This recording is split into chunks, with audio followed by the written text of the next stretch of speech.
where he's expressed doubt. So you don't know if he was just being a salesman trying to keep his head above the water. Make no mistake about it, everybody. Donald Trump believes tariffs are the way forward. And that's not a shtick.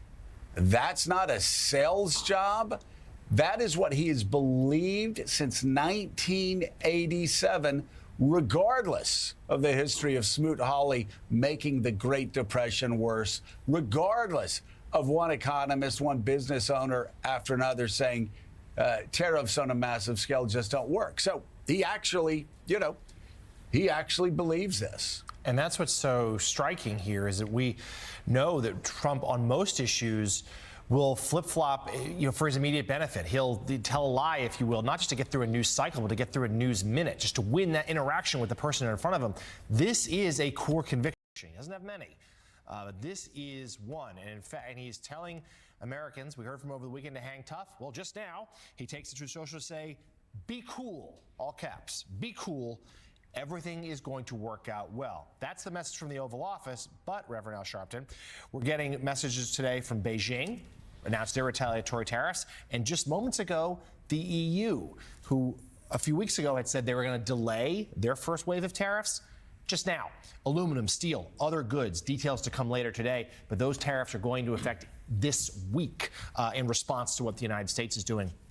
So this is a now global trade war. Prices are going to go up for everybody, whether you voted for Donald Trump or not. Well, it may not even just be this week. It may be today with EU signaling they're getting ready to say something, and with China coming back with their answer. And I think as we look back to the Al Gore-Perot debate and what happened there, I remember the early 90s. I was just starting National Action Network. The debate around NAFTA. The thing that is not only missing here is whether enough Republicans will come forward and stand up to President Trump, is where is the real voices of those on the other side breaking through and messaging right? Because I remember the NAFTA debate, labor and those of us in civil rights at the time, I was just starting National Action Network, were much more vocal and much more present in this debate. And we're not hearing enough from those Republicans that should be opposing this, or from, in my opinion, those that should be more in terms of influence this debate and this argument, because it's going to cost people on the ground. At the end of the day, the people on the ground and the workers are going to suffer. And unlike in the debates on NAFTA, we're not loud enough. So let's now bring in CNBC senior markets correspondent Dom Chu. Dom, good to see you this morning. We've heard from Beijing, tariffs coming. We've heard from the EU, tariffs coming. We heard from Jamie Dimon saying recession likely coming. And we just heard from President Trump saying, be cool. The markets are now open. Is Wall Street listening?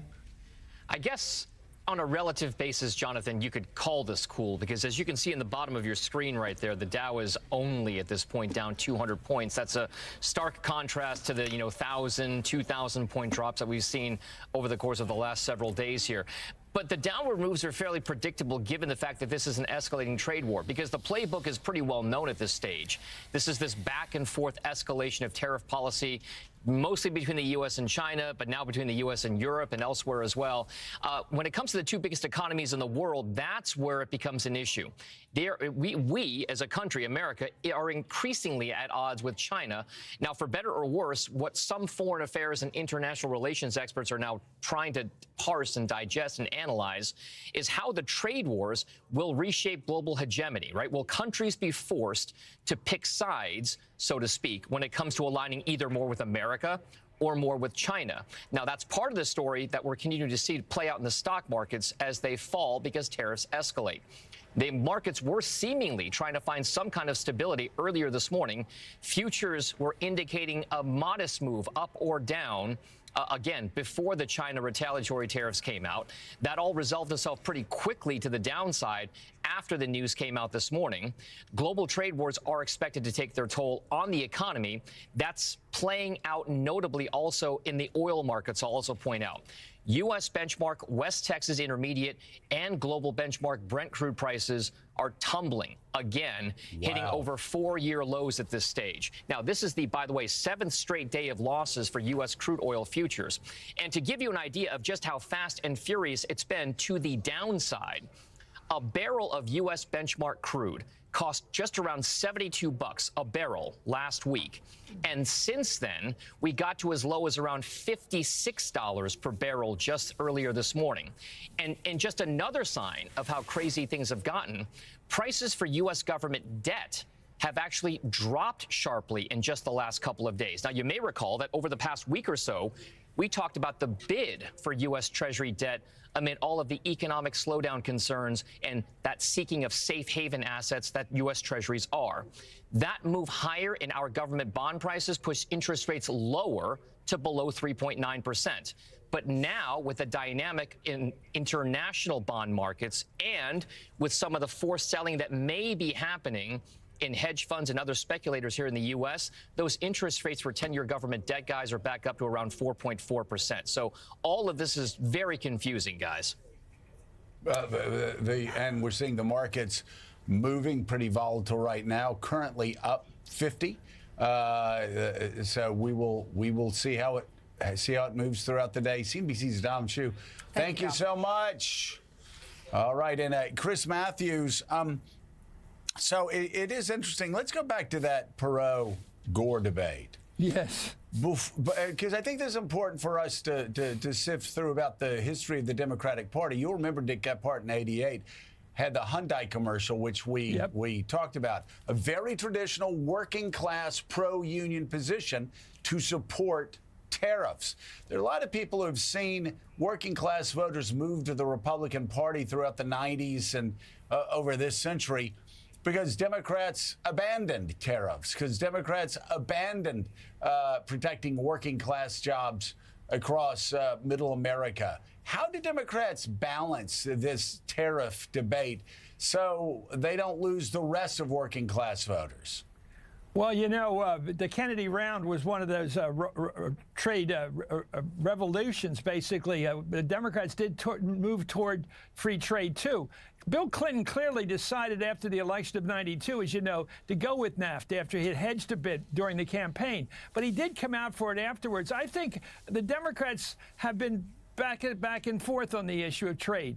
But definitely, I think in Pennsylvania, for example, there's big issues about steel and issues like that about Americans owning those big companies, iconic companies. And I think it's an issue of debate. But I think with China, I think there's always been a good vote in places like Pennsylvania to smash into China, take them, get rough with them, make them bring their duties down so we can sell our products over there. But clearly, we have benefited by all those countries besides China who sell their products here. We are a great consumer market for clothes and things like that. But there's other thing. I watched on the evening news last night, one of the other networks, and I watched the issue of lumber. Now, you see, we get so much of our lumber, our 2x4s, from Canada. What's where we get it from? Canada. We get our newsprint from up there for newspapers. The fact is we get it. What are we going to do? Have more lumber made in the United States now? What is our plan now? Oh, we're not going to import wood, so we're going to make more wood? We're going to create more wood? Is that it? I don't think we are in a position to simply replicate the imports coming into this country with our own products. It can't always be done. And I think if a wood's example of that, wood. Are we going to make more wood in this country because of our trade deal? I don't think so. You know, Chris Matthews, thank you so much. Thanks, Chris. Chris actually brings up a good point about China. Well, I think most Americans, whether you're talking about in Pennsylvania and wherever, from Louisiana to Pennsylvania, you name it, they want tougher tariffs on China. So a lot of people aren't I think, complaining about that. I think the bigger concern comes with going after Canada, Mexico, the EU, South Korea, Japan, our allies. Exactly. Our allies. I think the global scope of this is what's causing the concern in the markets. If this were just a battle between the United States and China on tariffs, I think you would you might actually see more bipartisan response. Coming up, we're going to continue to keep an eye on the markets as the EU is moving forward with retaliatory tariffs. But first, we'll have a look at some of the other stories making headlines this morning. Morning Joe is back in a moment. And the markets. Headlines this morning, a security review commissioned in the wake of the deadly New Year's Day terror attack on Bourbon Street in New Orleans recommends closing off a majority of the historic area and converting it into a permanent pedestrian zone. It also suggested making allowances for emergency vehicles, deliveries, hotel drop-offs, and other essential services. City officials say they're now reviewing the report. The Keystone Oil Pipeline was shut down yesterday morning after a rupture in North Dakota. The system, which carried over 26 million gallons a day last year from Canada to the U.S., is over 2,500 miles long. The pipeline's shutdown could lead to higher gas prices in the Midwest. The size and cause of the spill is not yet known. And a new survey finds U.S. adults have, on average, just over 1,000 unread emails and about 17 unread social media notifications. Respondents reported getting 17 texts, 18 social media alerts, and 18 push notifications a day. 77% of people say they feel digital clutter negatively impacts their life. Do you know how many times I've got on my phone and sat there for an hour unsubscribing to things that keep coming back? Yeah. It's so annoying. You can always just shut down the email account and do that. Also, have you stopped notifications? Yes. That's the most important thing. Yes. I mean, you talk For to your brain. You talk to anybody, including people in Silicon Valley who understand exactly what they're doing to everybody. Yeah. They will say, turn off your notifications. It really Don't let does. your kids have phones. It really does help things moderate. You know, and flip phones. Yeah. Give your kids flip phones. And also have a flip phone of your own. Get a flip. And through the weekend, you know, your kids and people close have it, but you're off the screen for at least a long weekend. Coming up, Oscar, Emmy, and Tony Award nominated actor Brian Tyree. A backlash over its deletion of a prominent image removed and replaced with images of Postal Service stamps that highlighted this black-white cooperation. Late last month, President Trump issued an executive order titled Restoring Truth and Sanity to American History, which claims the Smithsonian's museums have come under, quote, the influence of a divisive race-centered ideology, unquote. The order singles out the National Museum of African American History and Culture, inaugurated by President Obama in 2016. On Friday, Kevin Young, the director of the museum since 2021, resigned. Our next guest argues nothing about these efforts to whitewash American history nor the Trump administration's expanding crackdown on dissent and immigration should be surprising to Americans. Fordham University professor Christina Greer's latest op-ed for the New York Times is headlined, Black Americans Are Not Surprised. She writes, quote, it's frightening and disappointing, but not surprising if one knows anything about the Black experience in America, unquote. Christina Greer, thank you so much for being with us. You wrote the book, How to Build a Democracy, from Fannie Lou Hamer and Barbara Jordan to Stacey Abrams, as well as the book, Black Ethnics, Race, Immigration, and the Pursuit of the American Dream. Welcome to Democracy Now! Why don't you take it from the title, from there? Black Americans Are Not Surprised. Thanks, Amy. Well, you know, there's just been so much hand-wringing about how could this be happening? What's going on? This isn't the country I know. And so many Black Americans are like, this is absolutely the country we know. This is a country that's made a lot of progress over the decades, the centuries, but there's always progress and regress in this nation. And so if we think about post-Civil War Reconstruction and the great progress that we made, and we had elected officials, Black elected officials, even in the South, and then that was a very short-lived experiment, and we had decades of brutality in Jim Crow, Black military officers being lynched in their uniforms, redlining, the refusal to include Black women in many of the New Deal policies, therefore the lack of generational wealth that was able to be passed down because of Black domestic workers, people being fired. We always joke, Good Times, the TV show, the Norman Lear TV show with John Amos, his famous tagline is, Florida was last hired and first fired. These are all things that Black Americans are fully aware of. Nothing that's happening right now is a shock. It's just a shock to so many white people because it's never happened to them. But what we're seeing, sadly, happen in the 21st century, so many of our parents and grandparents have told us these stories. My parents, who were very young and hip and we traveled together, they went to segregated schools. My father integrated his high school in Miami. My mother never went to integrated schools a day in her life. And these are people who are still walking among us. Ruby Bridges isn't even 70 years old. So many people have no idea who Ruby Bridges even is, right? The little Black girl who integrated Louisiana public schools. And there's been a systemic erasure of Black history consistently, book bannings consistently. So as I write in the piece, we kind of jump from slavery and Harriet Tubman and Frederick Douglass to all of a sudden civil rights. We jump over 100 years to Martin Luther King and Rosa Parks. And then all of a sudden we jump a few more decades to a post-racial Barack Obama. But there's a really, really brutal and bloody and dark history of Black people in this country at the hands of white people. Not all white people, but at the hands of enough white people to push us into a really hard conversation that we've refused to have as a nation. And because of that, so many people are hand-wringing and head-scratching at this particular moment. And Professor Greer, I wanted to ask you about the Trump administration's not only attacks on higher education over issues of diversity, equity, and inclusion, but now that the U.S. Department of Education is requiring all public school systems within a few days to certify that they've done away with what the administration calls discriminatory diversity, equity, and inclusion programs. Your response? How is it discriminatory to know one's history? I mean, we can't move forward as a nation collectively, and that's what all of my books are about, really trying to figure out how do we move forward if we don't understand our collective past. White people and Black people are inextricably linked in this country, not just our last names and our families, but the brutality that, so many people experienced on this land. It's our shared history. Black history is American history, and to not understand it is to not fully understand this country.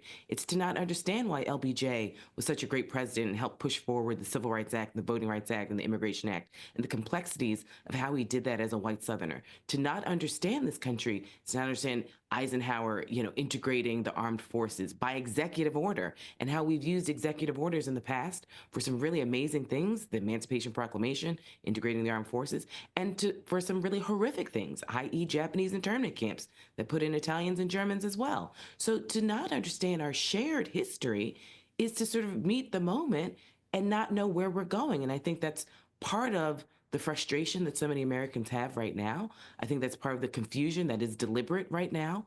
We have to have, children can understand complex issues. I think anyone who's been around kids long enough, if you present them with information in a way that is palatable, they get it. And it's not divisive to understand how there was U.S. chattel slavery in this country. It's not divisive to understand how we once had thousands of different Native American tribes across the nation.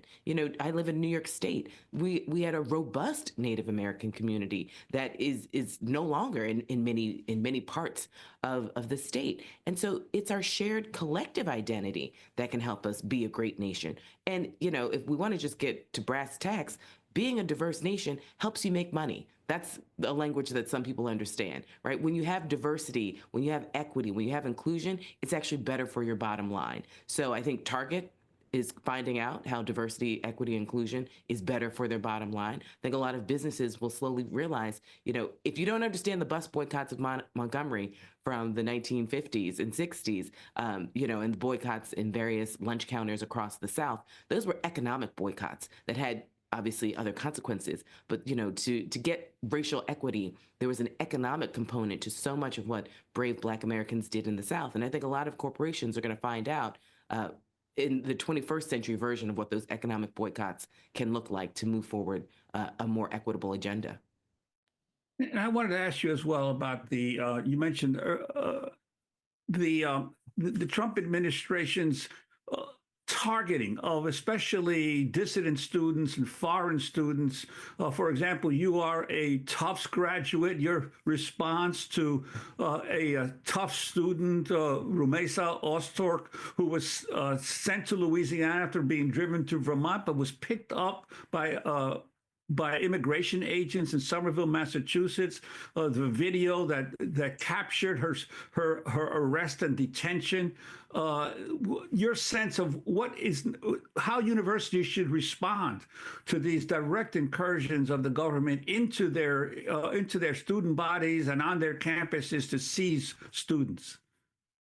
Well, as a university professor, the university is a space for intellectual ideas and debates.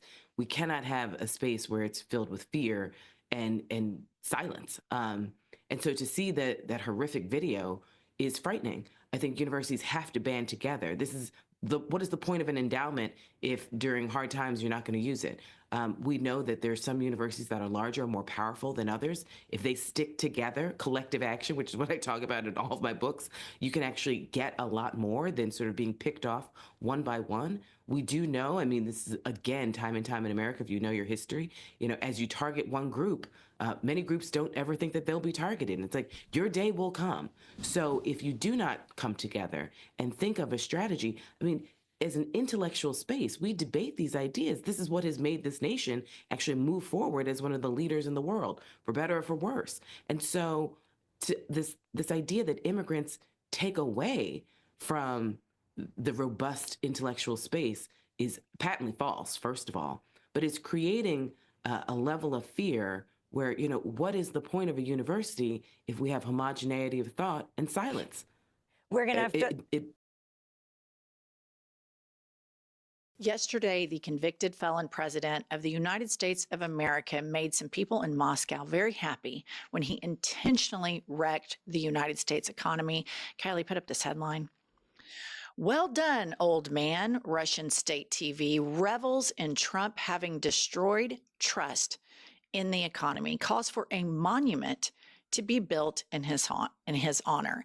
And I just think that a part of this is we all like to lean into that Trump's so stupid and Trump's so incompetent. And there's no question that he's both of those.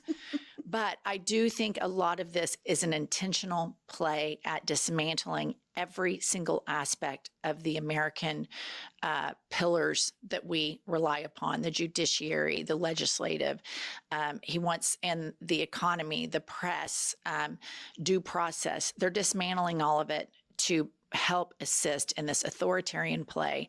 And nobody on the planet is happier than all of the people at the Kremlin. Well, and we know Vladimir Putin played the long game. He has played the long game with misinformation.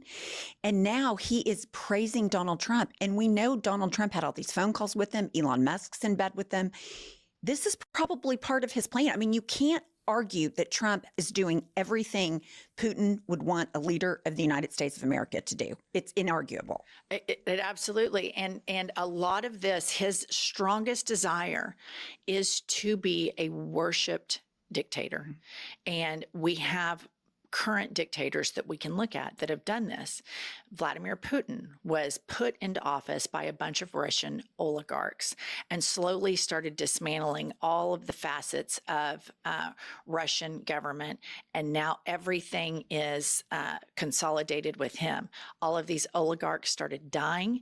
They can still continue to have these bullshit elections in Russia, just as they do in Hungary, but they're rigged, as we know with Navalny. What did turn now to an expert on autocracy who says the Trump administration's moves to gut the federal government, shape the judiciary, and punish critics are all following a well-known playbook, not just the right-wing policy blueprint known as Project 2025, but the autocratic playbook of Hungary's authoritarian Prime Minister Viktor Orban. Today, in an unprecedented move by a European leader, Orban hosted the leader of Germany's far-right Alternative for Germany party, AfD, ahead of an election in 2 weeks, even as other Western leaders have sought to contain the party.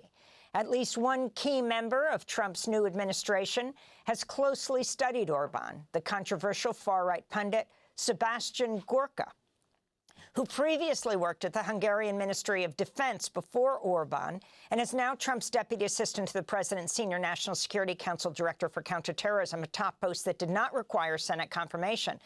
Gorka, AFD, ahead of an election in 2 weeks, even as other Western leaders have sought to contain the party.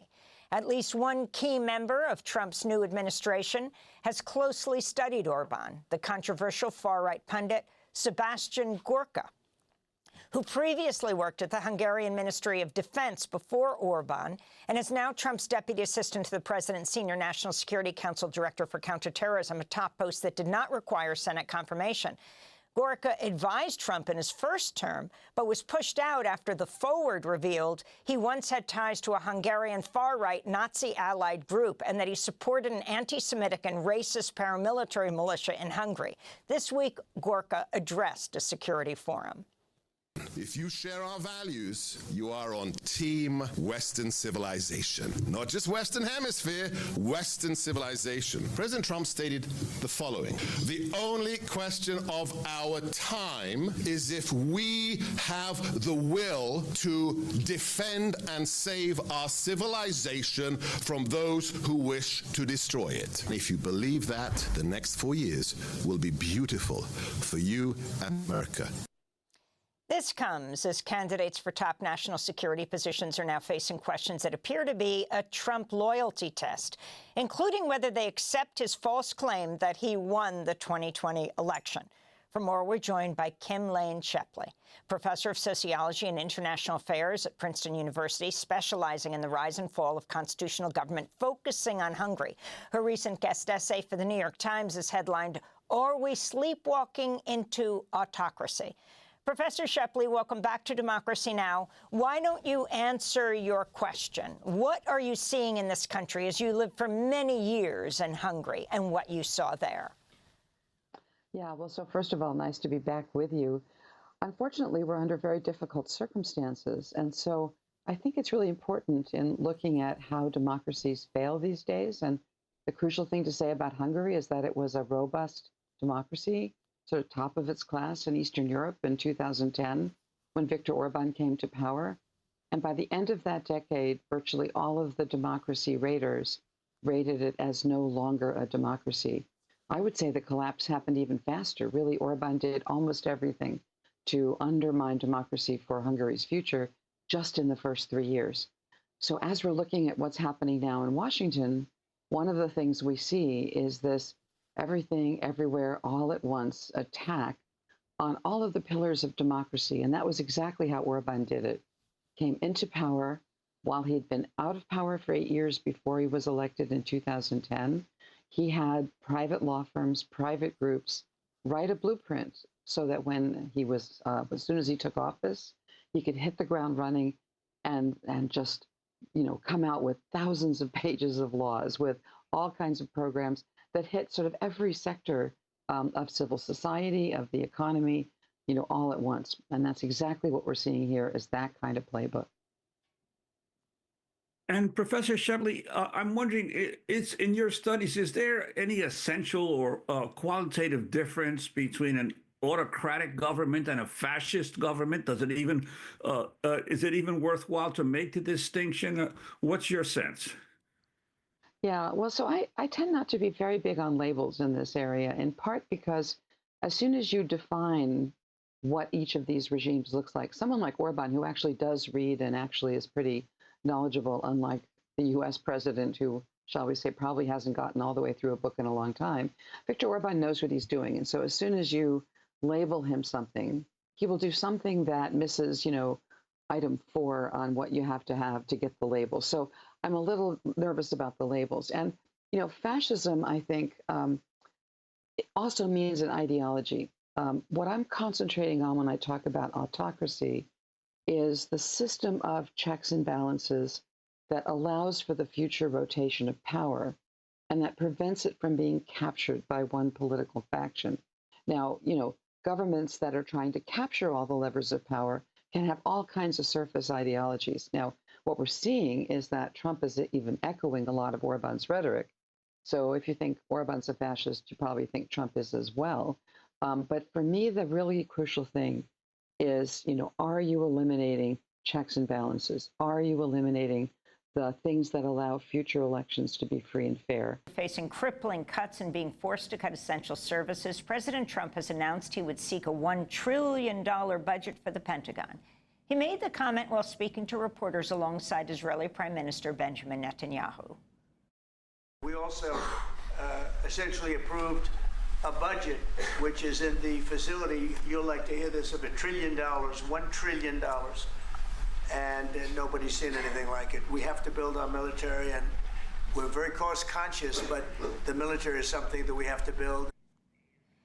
We're joined now by William Hartung, Senior Research Fellow at the Quincy Institute for Responsible Statecraft. His new piece for Forbes is headlined, Does America Really Need a $1 Trillion Pentagon Budget? He's also co-author of the forthcoming book, The $1 Trillion War Machine, which will be out later this year.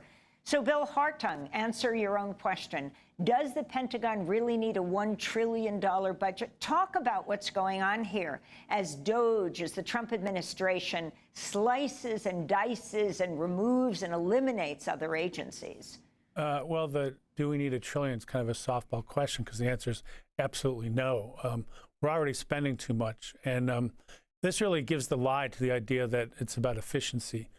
They've almost eliminated the Agency for International Development, eliminate private education, cutting the Centers for Disease Control, going after Medicaid, cutting staff at the Social Security Administration.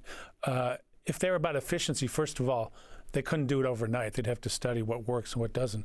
So basically, they're decimating our civilian government, which provides needed services here and abroad, and they're rewarding Pentagon contractors, including Elon Musk, who's got unprecedented power. The Silicon Valley militarists don't even need to lobby this administration because they're embedded within it. J.D. Vance was groomed by Peter Thiel, the Silicon Valley military person. You've got Musk, you've got people spread throughout these different agencies. There was some hope because of Trump's rhetoric. He said, well, if we can, warm up to China and Russia, we could cut military budget in half. Nuclear weapons cost too much.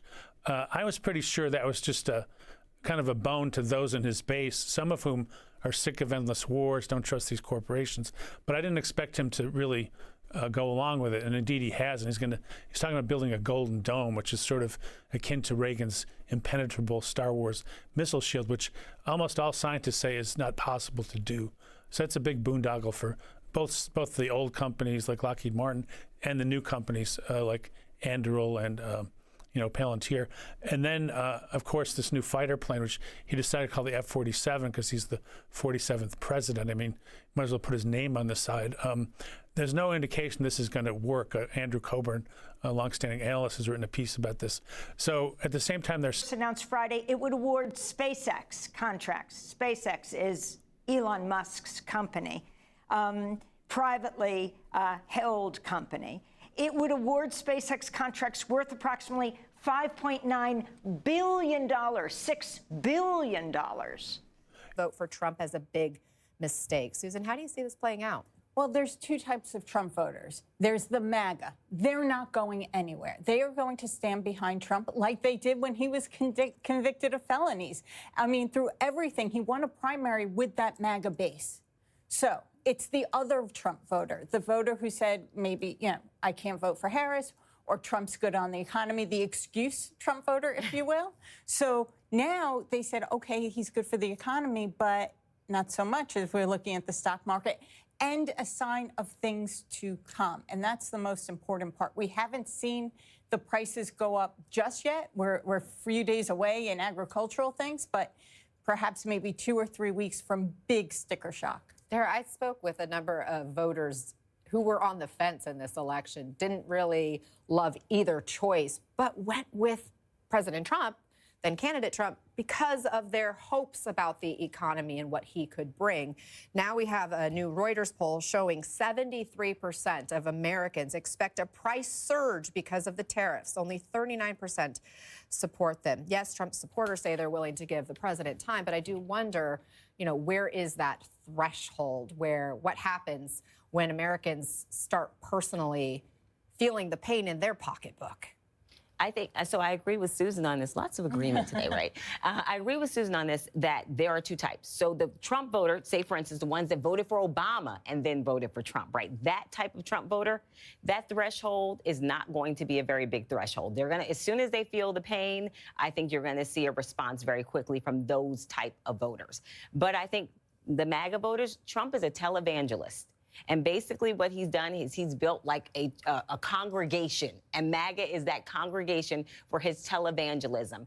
And he's a charlatan, and he's got a bunch of people behind him, and they're going to stick with him. And I think that threshold is long for them. Okay, well, talk to us in a week, because who knows what happens between now and then. Susan Del Percio, Tara Dowdell, thank you, ladies. Thank you. Really appreciate it. Next here on Ana Cabrera Reports, the deal over... Remember, there were 34% tariffs on all US goods coming into China. That's now been increased to 84%. An 84% hit on all US goods coming into China. Obviously, that's a clear blow to every US company wanting to sell into this huge market. It no doubt is going to send more shockwaves through, I would imagine, the markets, especially in the US. But like I say, especially hurting any American company wanting to sell into this market.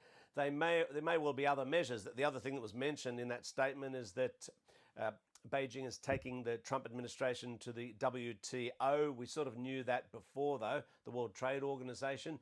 But there may be more measures to come. That's just been flashed right now, as I say. So, you know, it's on. There's no backing down from the Chinese government. They said there would be resolute countermeasures if Donald Trump made good on his promise to increase the US tariff on Chinese goods to a minimum of 104%. And so we're seeing that. We're seeing the beginnings of that. Now, you know, what's Donald Trump going to do in the face of yet another increase from here? Where does it stop? I mean, the Chinese government, for example, has been saying over the last couple of days that from its point of view, the Trump administration has shown no inclination whatsoever to enter into negotiations. Today, via its sort of proxies, I suppose, state media reporters on their social media platforms, it's been kind of ridiculing the fact that other countries are going with the begging bowl to Washington and saying, oh, please, Donald Trump, can you take these tariffs off us? They're saying this is playing right into 104% tariffs. That's the subject of today's video, and we talked about this number yesterday. We weren't sure if the White House and Trump were serious about it, but I guess they are. It's laughable because it's so crazy. Headline, White House says Beijing missed deadline to lift retaliatory tariffs. U.S. to hike China tariffs to 104%. My first reaction, crazy. My second reaction, insane. My third reaction, okay, now that we've calmed down, does that mean everything's going to double in cost at Walmart? I mean, you guys know this. Walmart's effectively cheap goods from China. You can talk about Amazon has a lot of cheap goods from China. Temu, Shine, are all these going to go up double? Probably. I mean, 104% tariffs. And if we're in a full-blown trade war, it can go higher. Like at this point, we're in such absurdity land. I guess now we should be taking bets. Do I hear 200, 300, 400, 1,000% tariffs? I mean, why not at this point? Trump will hit China with 104% tariffs. Costs are going to skyrocket, guys. They're even talking about this on Fox News. Have a watch. So what is the reaction in the White House to the fact that this noon deadline for China to begin some sort of discussion came and went? Will we now see 104% tariff against China? I don't even know what to say. You know, it's like, what else can you say? I mean, and that's a Stephen Miller guy. We'll have a listen to what he says. But, you know, essentially the White House is issuing these ultimatums and China's like just ignored it, basically. And I guess right now we're in a game of chicken to see who blinks first. Both sides are standing steady. Let's see what Stephen Miller has to say. Well, very simply, this is about the President of the United States defending the core national security interests of the United States. China has hollowed out our defense industrial base. This is very important for your viewers to understand. All right, so the argument they're going to make, and I get the argument, and I want to explain it to you, is that the USA is too dependent on China. We build too many goods in China, so we got to, you know, figure out a different kind of system and bring back the manufacturing home. I get their argument. The issue is going to be, though, is that our economy has definitely changed. U.S. workers are paid much more than, say, a country like China, Vietnam, Cambodia, etc. And shifting the essentially factory work to the USA, I just don't think it's possible, and keep the same system of economics that we have in USA. Maybe some people want to completely blow up that system, I guess. We're going to get into this. If you haven't seen this documentary, American Factory, please do. But it really illustrates the problem well. You know, will Americans be willing to work in factories for long hours for little pay? Because that's a lot of what, you know, the American economy is based on. Again, cheap goods, not just from China. But so much of that was redacted, Anna. And I think it's important for people to understand that there are undocumented immigrants in this country who have tax ID numbers who are paying taxes into the system. And so I think the concern among some in our communities is that now those people will be exposed and more easily targeted by ICE. That's absolutely right. Let me pivot to another really stark headline this morning. White House Press Secretary Caroline Leavitt was asked yesterday about some comments President Trump recently made about deporting incarcerated U.S. citizens to El Salvador. Is that suggestion being taken seriously?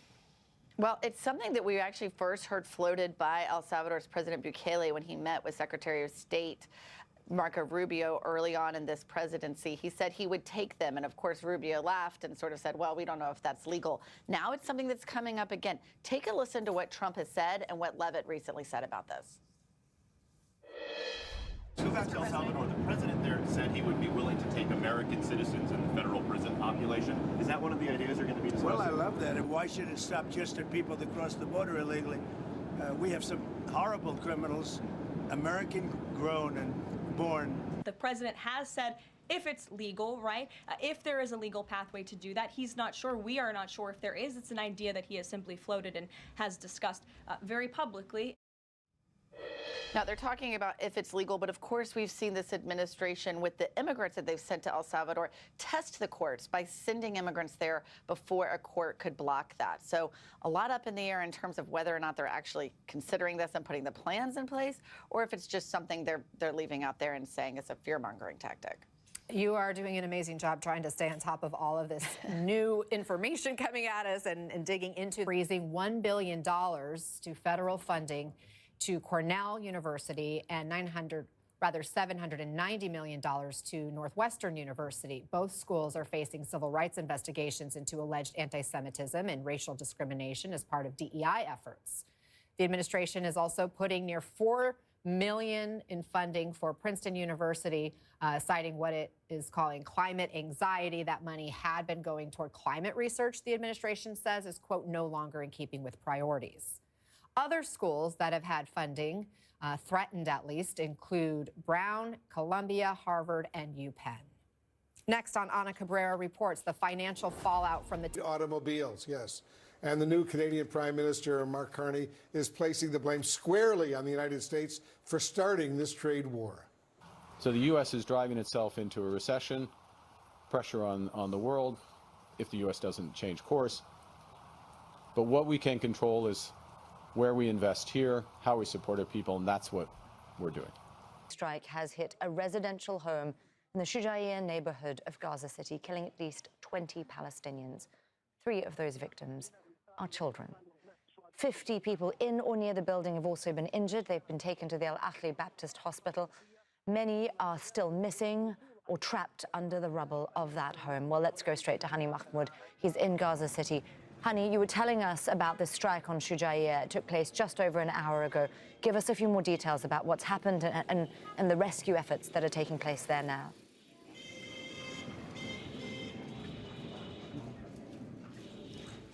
Well, this is an area that is located in the western part of Shujaiya neighborhood after the majority of people at the center and the eastern part of the city were forced into displacement. They were concentrated in that area simply because there is no safe place across Gaza. They did not go where they were directed by the Israeli military because on the same day they were told to go, the very area that they were told it's safe, it was bombed. So they gathered in an area. There's a lot of people in homes that are still intact, still standing with their relatives, with their friends, with their neighbors.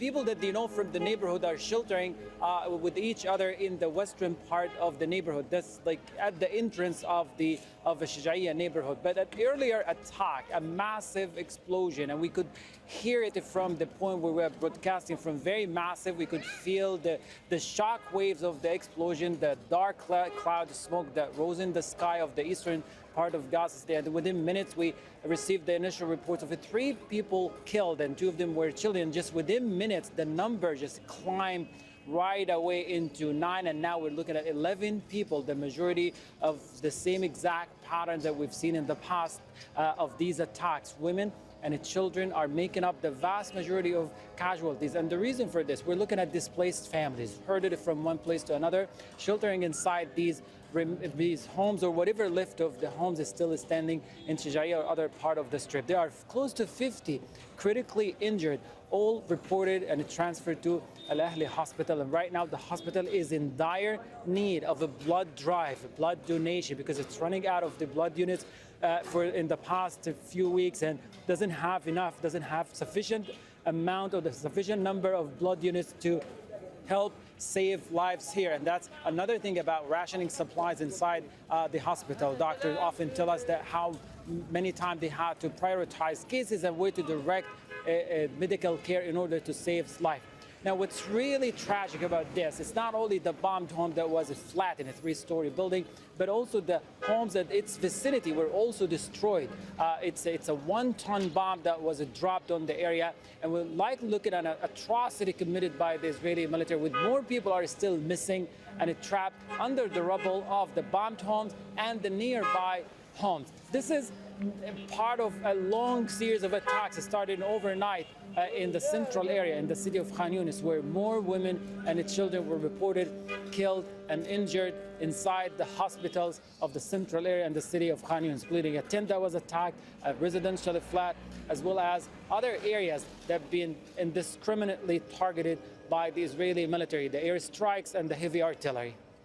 End of quote. None of that is happening today. No humanitarian supplies can enter Gaza. Meanwhile, at the crossing points, food, medicine, and shelter supplies are piling up, and vital equipment is stuck.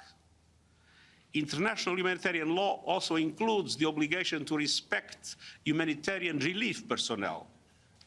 And I want to say a special word about those humanitarian heroes in Gaza. They are under fire, and yet doing all they can to follow the path they choose to help people. Around the world are plummeting after President Trump's sweeping and unprecedented tariffs on imports to the United States took effect at midnight. They include across-the-board tariffs of 104% on Chinese goods, which prompted China to retaliate with levies of 84% on imports of U.S. goods.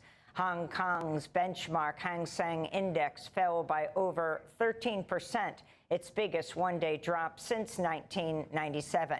Japan's Nikkei Index fell by nearly 8%. Markets in India and the Middle East also tumbled.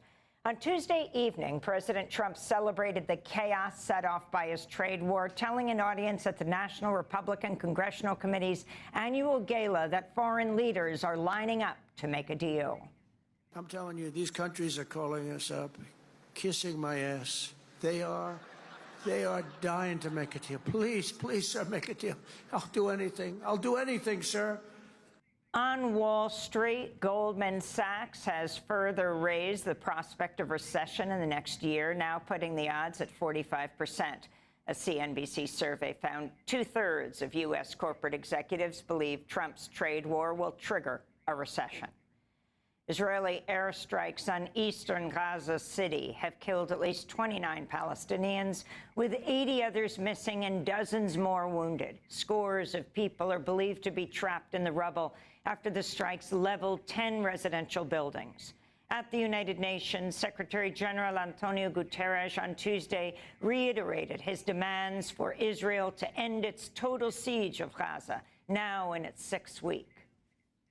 More than an entire month has passed without a drop of aid into Gaza. No food, no fuel, no medicine, no commercial supplies. As aid has dried up, the floodgates of horror have reopened. Gaza is a killing field, and civilians are in an endless death loop. An autopsy has revealed that a Palestinian teen who died in an Israeli prison last month likely starved to death. 17-year-old Walid Khaled Abdullah Ahmed collapsed on March 22nd in Israel's notorious Megillah prison, where he'd been held without trial for 6 months for allegedly throwing stones at Israeli soldiers. An Israeli doctor who observed the autopsy said Ahmed had suffered severe muscle and fat loss. He also had scabies and showed signs of torture. In New Jersey, the family of a 14-year-old Palestinian-American boy shot dead by Israeli forces is demanding an investigation into his killing. Family members say Omar Mohammed Rabea was shot 11 times in total during an Israeli raid Sunday near the town of Trumasaya in the occupied West Bank. The World Food Programme is calling on the Trump administration to reverse $1.3 billion in cuts to emergency food assistance for 14 nations facing famine. The WFP said in a statement, quote, if implemented, this could amount to a death sentence for millions of people facing extreme hunger and starvation, unquote. Secretary of State Marco Rubio had previously promised to preserve the funds. In immigration news, the Trump administration's revoked deportation relief for more than 900,000 immigrants who entered the United States through a parole process under President Biden. The Homeland Security Department has ordered immigrants who were given temporary protections under a Biden-era smartphone app known as CBP One to leave the United States before in the coming days or face arrest and deportation. In related news, the acting head of the Internal Revenue Service is resigning after the agency agreed to share personal tax data on undocumented immigrants with federal agents. Melanie Krause is at least the third top official to leave the IRS since Trump took office. Here in New York, Mayor Eric Adams is reopening an Immigration and Customs Enforcement office inside the Rikers Island jail complex. Adams first signaled the move after he met with Trump's so-called border czar, Tom Homan, in February. The New York Civil Liberties Union slammed Adams' administration for, quote, selling out New Yorkers for Trump's dangerous deportation regime, unquote. The group said in a statement, quote, ICE's presence on Rikers serves no legitimate purpose and opens the door to unlawful collusion between local law enforcement and federal immigration officials in violation of our city's well-established sanctuary protections.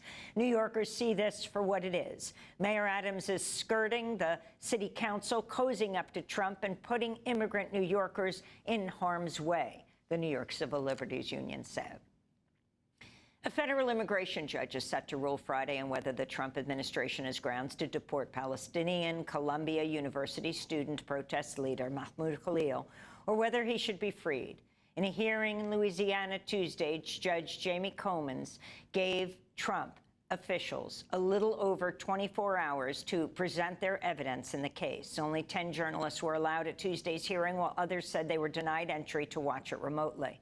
Khalil's wife, Dr. Noor Abdullah, published a letter Tuesday in which she wrote, quote, exactly a month ago, you were taken from me. This is the longest we've been apart since we got married. I miss you more and more every day, and as the days draw us closer to the arrival of our child, I'm haunted by the uncertainty that looms over me, she wrote. In related news, a federal judge in Vermont has denied a request for ICE to release Tufts University student Rumeysa Ozturk on bail while her case is resolved in court. This came after a judge ruled her case could be moved from Boston to the state of Vermont.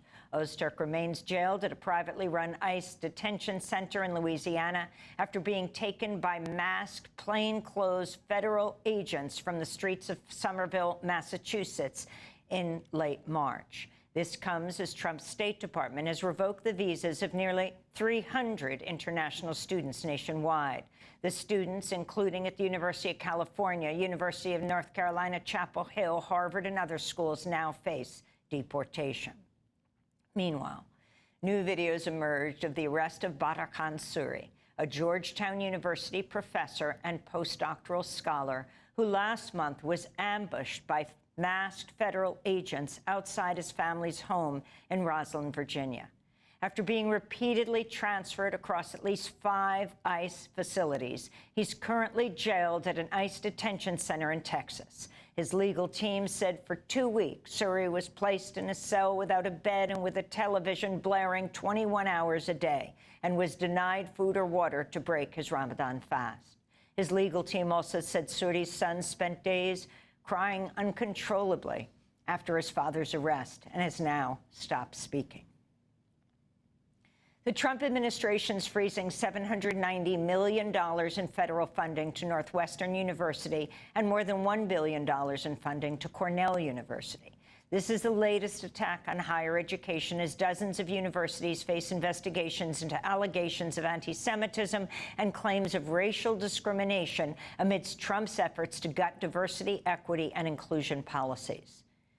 China's accused the Trump administration of blackmailing Panama with repeated threats of seizing the Panama Canal to diminish Chinese influence in the region. China's embassy in Panama said on social media relations between the two countries is a, quote, sovereign decision of Panama and something the U.S. doesn't have the right to interfere in, unquote.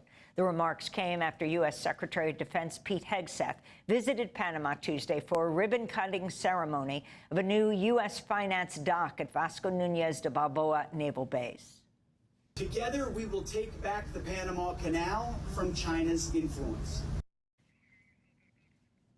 Hegseth also met with Panamanian President José Raúl Mulino. Protesters took to the streets in Panama City in response, condemning Mulino as a traitor for meeting with Trump officials.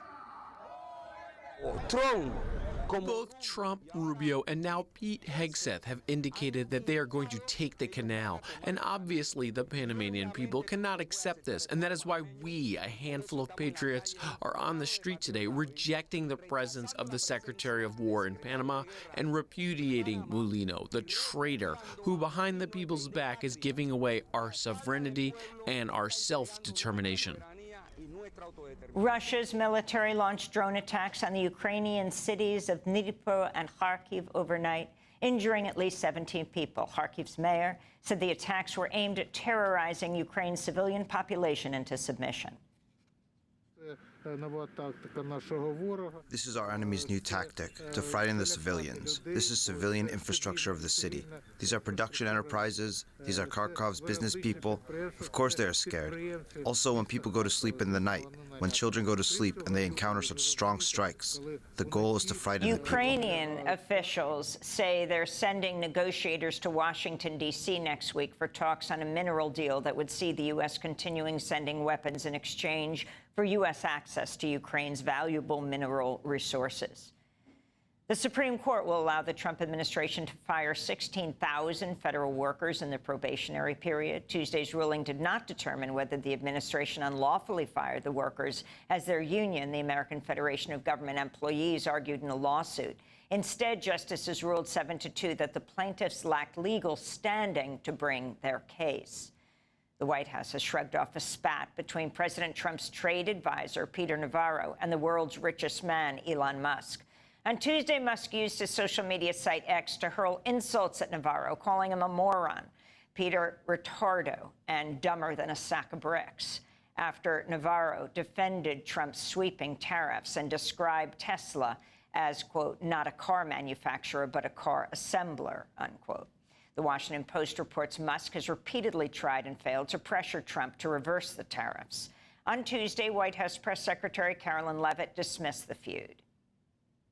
Boys will be boys, and we will let their public sparring continue. And you guys should all be very grateful that we have the most transparent administration in history. And it's in the Oval Office in Air Force One after the AP refused to adopt Trump's new name for the Gulf of Mexico. On Tuesday, U.S. District Judge Trevor McFadden, a first-term Trump appointee, issued a preliminary injunction after determining the White House likely violated the AP's First Amendment protections. We'll have more on that stories after headlines. Elon Musk gave these back-to-back gestures that people are saying mimicked a Nazi salute. You see it there. Elon Musk has not directly addressed this, but he has appeared to edit out that gesture from the video that he posted on X, the platform he, of course, owns. Help us understand what transpired. Thank you.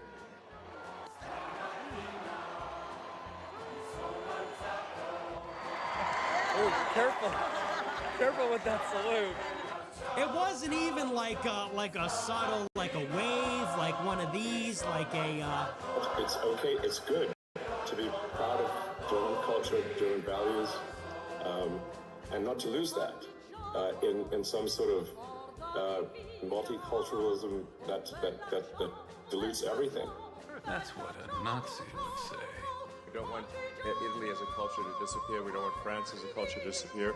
I think we have to have maintain the sort of reasonable cultural identity of the various countries. Or they simply will not be those countries. Aber der ist wahrscheinlich für Sie auch Nazi. Hm? Nazis, Nazis, Nazis, lauter Nazi. USA, USA, USA, USA, USA. Ah! Yes. No, dog. No, this is the Charlie Chaplin mustache. Conditioners with refrigerators on their back. The craziest thing. And the police aren't allowed to do their job. They're told, if you do anything, you're going to lose your pension, you're going to lose your family, your house, your car. The police want to do it. The Border Patrol wants to do it. Border Patrol, they're incredible. They want to do it. They're not allowed to do it because the liberal left won't let them do it. The liberal left wants to destroy them, and they want to destroy our country. You know, if you had one day, like one real rough, nasty day with the drugstores as an example, smart people, they're not so stupid, but they have to be taught. Now, if you had one really violent day, like a guy like Mike Kelly, put him in charge, one rough hour, and I mean real rough, the word will get out and it will end immediately. Nations who are still opposed to us will someday recognize the greater enemy within. Then they will join us in a combined front, a front against Jewish exploitation and racial degeneration. Yeah, okay, sorry, I lied. That wasn't a Trump speech. That was his German counterpart. How about this then? When I was talking about the Dolchstoss before, I actually wasn't quite done.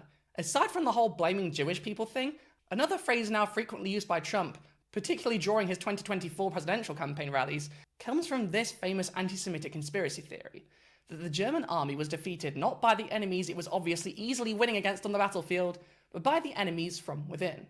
The socialists, the Marxists, the radical left, as Trump would say. The officers peddling the conspiracy theory that swept the Third Reich into power said the same things. I know many of them. It's just this amorphous group of people. But they're smart and they're vicious. The enemy within. A conspiracy, in their minds, of Judeo-Bolshevism. And we have to defeat them. And when I say the enemy from within, the other side goes crazy. In their minds, socialism was part of a Jewish plot against the German state. My industrial empire builds instruments of... They are indeed the enemy from within, but this is who we're fighting. During the Second World War II, as the Greater War turned against the Germans, the Fuhrer once again took the failure out on his scapegoats, for those he hated so much that he had made that hatred the foundation for his entire project. British intelligence, on the eve of the was tracking Hitler's growing preoccupation with the enemy within, by which of course he meant the Jewish people. The document was found among a collection of papers belonging to the family of Mark Abrams, a social scientist who worked with BBC's Overseas Propaganda Analysis Unit and the Psychological Warfare Branch during World War II. Written just as the war was starting to turn against Hitler, it shows that British analysts had noticed signs of developing paranoia in his speechmaking and, chillingly, a growing preoccupation with what he called the Jewish poison. At the time that it was written, the tide had started to turn against Germany, Anthony said. In response, Hitler began to turn his attentions to the German home front. This document shows that British intelligence sensed this happening. McCarthy recognized that, faced with external failure, the Nazi leader was focusing on a perceived enemy. Hitler. And then they say, he's a Nazi. I'm not a Nazi. I'm the opposite of a Nazi. Dogs, the people that came in, they're eating the cats.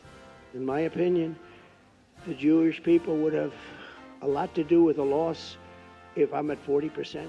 Some sick people, radical left lunatics, and I think they're and it should be very easily handled by, if necessary, by National Guard, or if really necessary, by the military. You know, if you had one day, like one real rough, nasty day, and I mean real rough, the word will get out and it will end immediately. He's Hitler. And then they say, he's a Nazi. I'm not a Nazi. I'm the opposite of a Nazi. McCarthy recognized that, faced with external failure, The Nazi leader was focusing on a perceived enemy within instead, namely the Jews. Given that we now know the violence was commencing, this makes for poignant reading. And you don't have to go much further from there to connect the horrors of the Third Reich to the promises and the lies of the Trump campaign. The lies he repeated during the presidential debate about Haitian immigrants eating cats and dogs, painting them as monsters, was compared by multiple outlets to the blood libel, the age-old conspiracy theory that Jewish people used the blood of Christian children to make matzah, the textbook anti-Semitic conspiracy theory, and on its face, a ludicrous smear. So too are these lies about Haitians. Although I don't quite feel comfortable drawing a direct line here for reasons of, well, history, and also because animals and babies, they're two different things. The spirit, however, is there, and the smears work in the same way. People who are already primed to hate the target of the smear will use it to justify and intensify their pre-existing disgust, and will push them from irritation and harsh words closer to outright violence. Those who recognize it rightly as a falsehood dismiss it as ridiculous, because it is. But it is important that we recognize that it is as dangerous as it is false. This is an important tool in radicalizing the people that Trump needs to get his violent work done. In Springfield, they're eating the dogs, the people that came in. They're eating the cats. They're eating the pets of the people that live there. You don't need to be a historian to see the obvious connection between accusing Jews of eating children and Haitians of eating pets. And since the Haitian Revolution, Americans have often treated Haitians as the embodiment of the Springfield, they're eating the dogs, the people that came in. They're eating the cats. They're eating the pets of the people that live there. You don't need to be a historian to see the obvious connection between accusing Jews of eating children and Haitians of eating pets. And since the Haitian Revolution, Americans have often treated Haitians as the embodiment of the terrifying racial other. And the same. As an American, I would like to see the American national anthem changed to Land of the Free and Home of the Brave. That's a much better song. It's From Sea to Shining Sea. I like that song so much better, and it encapsulates the nature, the forests, the rivers, instead of bombs blowing up in the air. I don't like that national anthem, and I'm in favor of Colin Kaepernick taking the knee, and I'm in favor of the protests because I don't like the car burnings and stuff. You don't want to commit vandalism, but the peaceful protests are good.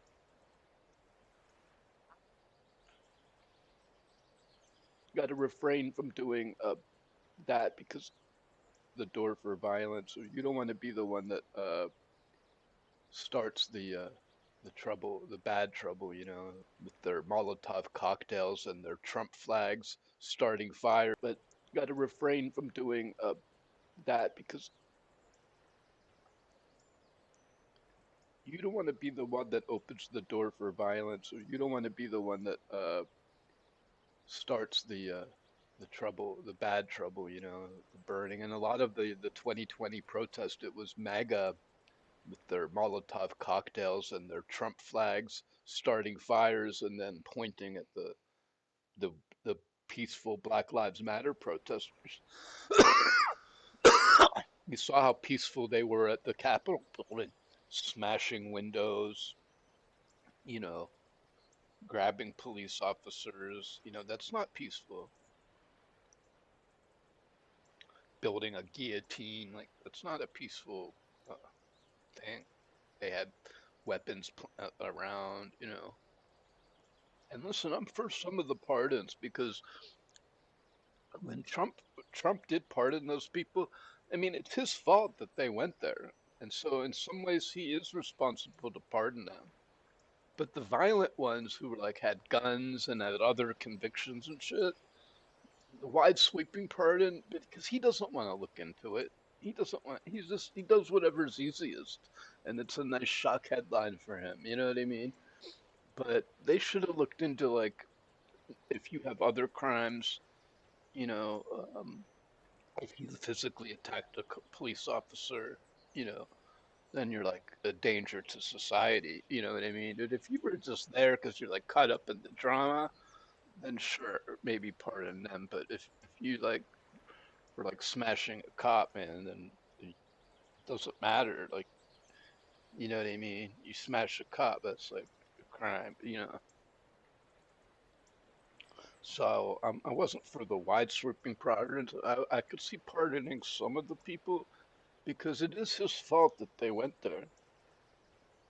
The other thing that upsets me is Trump's always saying it wasn't his fault that the war in the Ukraine happened, as if we're supposed to forget the impeachment. Because he was impeached and he withheld the defense funding. And when he withheld the defense funding for 6 months, Trump assembled troops along the. Trump's always saying it wasn't his fault that the war in the Ukraine happened, as if we're supposed to forget the impeachment. Because he was impeached and he withheld the defense funding. And when he withheld the defense funding for 6 months, Trump assembled troops along the border. So he says, oh, the war would have never happened. He was impeached for withholding defense funding. Well, that's what allowed Russia to encroach in the first place.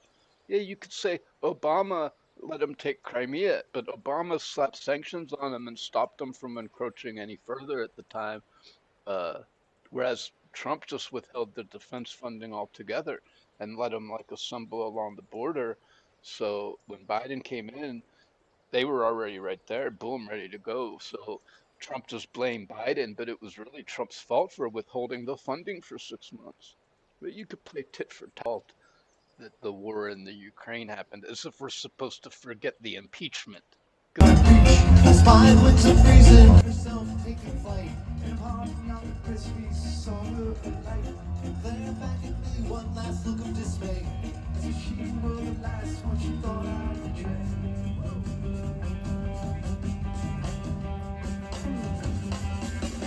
So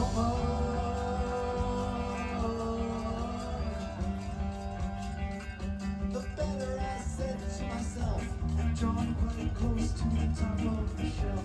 I struggled with destiny upon the ledge. The gas when defeated, he slipped off the edge. Silence contagious in moments like these. Consume me and strictly my will to appease. Passion and sparkling one terrible night. And shocked and persuaded my soul to ignite.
so much.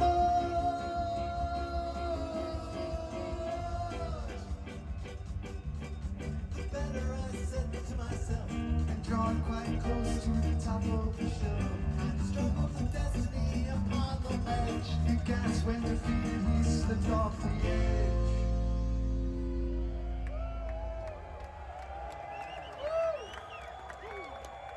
And silence contagious in moments like these.